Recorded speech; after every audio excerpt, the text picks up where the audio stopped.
Hello everybody! Hi, my name's Andrea and I have a website called Healthy Lifestyle Over 40. I've been studying health and nutrition most of my life, and recently have been helping ladies during perimenopause and menopause. And I have a Facebook page called Perimenopause Heaven as well. And I wanted to talk to you today about estrogen and how important it is, and what effects in the body and symptoms that you can be feeling around perimenopause.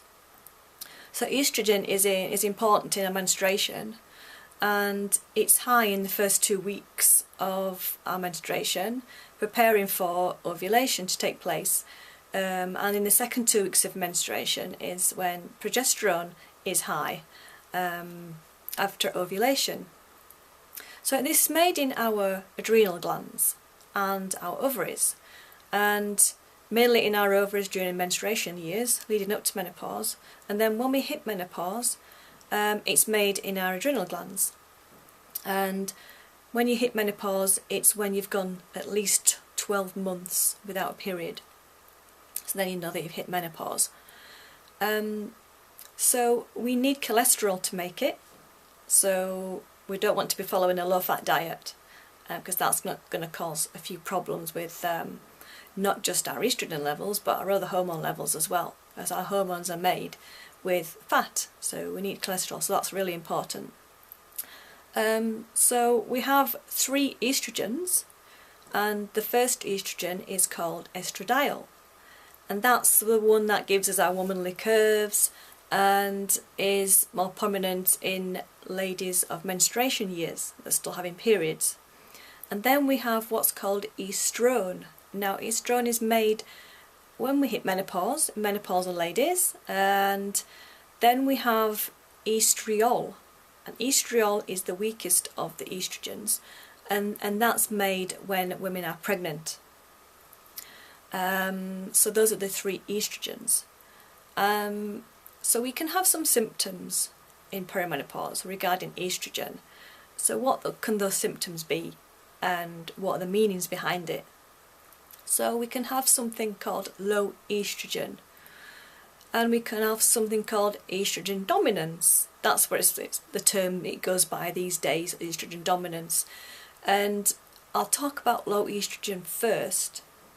That can be quite common in ladies going through perimenopause, and you can be having symptoms of hot flashes, insomnia, depression, fatigue, and anxious feelings. You're anxious as well, and you also could be having some symptoms of estrogen dominance, because you can have both of these at the same time.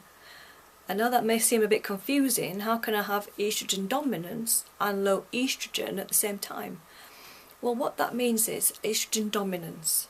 It's when we're not getting rid of the bad estrogens in our body, and they're building up and they're causing problems such as fibroids, fibrocystic breasts, maybe endometriosis. We can also be having heavy periods and all the other symptoms that comes with low estrogen levels, insomnia, anxiousness. So how is this being created, this estrogen dominance? Why is we getting a build-up of estrogens in the body, and it's causing can cause weight gain as well?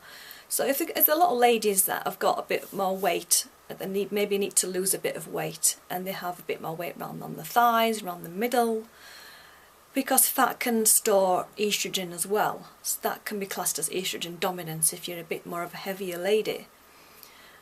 We can control that by looking at our stress levels. Stress can create estrogen dominance.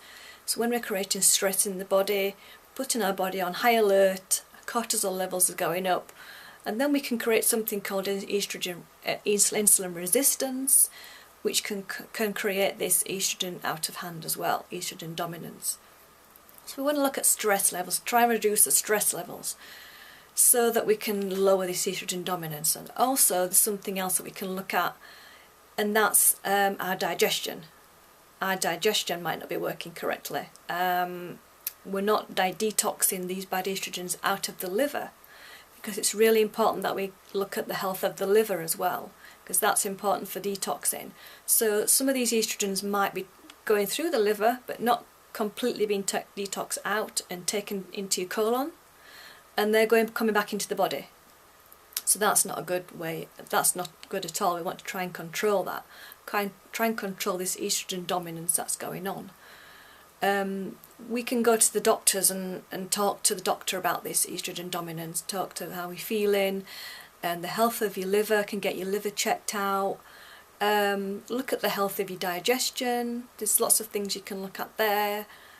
Taking out the foods that are causing digestive comfort. You can look at gluten sensitivities. Dairy is a big one to take out. Maybe some sensitivities to dairy. So maybe getting a test for food sensitivities, see if there's something causing your digestion not to work right. So the liver is a big one. So we can do things to nourish the liver, and we could drink dandelion tea or nettle tea. There's a supplement called milk thistle that you could take, which is really good for the health of the liver. But we need to try and work out the diet and stress levels first to identify, and then speak to the doctor if they're having liver problems. Try and identify why we have the estrogen dominance, and to get to grips with it and try and reduce that. So I want to talk a little bit about estrogen and how it works in the body. So we have estrogen receptors all over the body, and these receptor sites are alpha and beta sites. And it's like, if you think of the receptor site as a car or something like that, a machine, and then think of the estrogen as the fuel for that machine. There's sort of locking key effect as well. So like the estrogen is the lock, estrogen receptor site the lock, and then the estrogen is the key. So they're coming together and they're working. And you could also get some interruptions on that. Why stress levels is a big one as to why the estrogen is not working on that receptor site. So stress is quite a big one. But there's also, you might not be getting enough sleep. You might have some toxins in your house, because there are other things that you can look at, not just diet and exercise and lifestyle. There's toxins all around us in the air. You can't get away from that, but it's trying to reduce those toxins, especially the things that you're putting on your skin, because they can create toxins in the body as well. And things that are in the environment, and like household products, we've got face creams, shampoos, conditioners, washing powders, the normal household cleaners. These are all called xenoestrogens. And then the other estrogens that are in our food, because we have estrogens in food as well. These are called coumestans, they're called lignans, and they're called isoflavones as well. That's in the diet. So going back to the xenoestrogens that are around us, there's try and look for products that are bio or environmentally friendly, because they're going to contain things that are more natural and not contain lots of toxins that are good for the environment. So look out for products like that. Try and go for more natural skincare and skin creams, because this all gets absorbed into the skin. It goes straight into your body. If you think about that, what you're putting on your skin. We can look at what we're using, like Teflon pans. You want to try and use more stainless steel pans. Plastics as well. There's something in plastics called bisphenol A, which can cause an endocrine disruptor as well. These are all called endocrine disruptors. They can disrupt your endocrines, those caps that we're talking about, alpha and beta, the receptor sites in your body for estrogen. So we want to look out for plastics that don't contain any BPA, so it says non-BPA on them. And also if you can try and use more glass jars than plastic, to try and reduce on your plastic. Also receipts as well. And a lot of the receipts now, if you touch a receipt, that's got like BPA on it as well. But I have noticed a lot of receipts you can get without BPA on as well, so that's quite good. And I've noticed a lot of shops now, they're asking you if you want your receipt, so you don't have to have your receipt if you don't need it. So there's lots of things that we can do to try and help with our hormone balance and try and balance out our estrogen levels. So I hope that's really helped you, and it's you now got a bit more information about estrogen, how your symptoms and how you're feeling. If you want any more help at all, please don't hesitate to contact me. I'm offering a 20-minute free call consultation with me.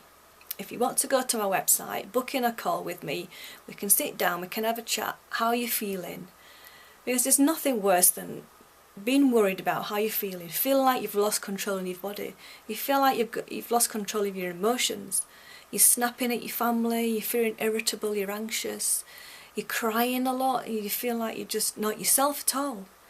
You know, there's nothing worse than being afraid, wondering what to do, worried about what HRT, we'll talk about HRT in another video. What can I be doing to stop these symptoms? Why am I having these symptoms? Why are my periods erratic? Why am I missing a month? Why are my periods so heavy? You know, these are all quite frightening symptoms, and some women can be worried that, you know, have I got cancer? You know, what else is going on? And I don't want you to be worried at all. I'm here to help. So please book in a consultation. I can help with questions that you need to ask with your doctor. We can talk about your symptoms, work on controlling those. Talking about, if you just want someone to talk to about your symptoms, how are you feeling, just to get it off your chest. Because sometimes you're afraid to go to your doctor, you're afraid who you can turn to, who can you talk to. I'm offering you that free consultation for 20 minutes. So please don't hesitate. Reach out to me and get in touch. I've also got a Facebook group. If you want to join my Facebook group, it's Perimenopause Heaven. I'll put the link below as well for that. And please come along and join the group. I've got a lot of lovely ladies in there. We all talk together. I do Facebook Lives. You can ask me any questions you want. I'm posting recipes in there and tips every day. I'm creating some programs at the moment. And I've also got some PDF books if you'd like to buy those. I've got books on gluten-free. So please come along, please join my group. I'd love to see you in my group. So any more questions, any problems at all, please go to my website. So thanks for watching today, and have a great day, and I'll see you in the next video. Bye for now. Bye.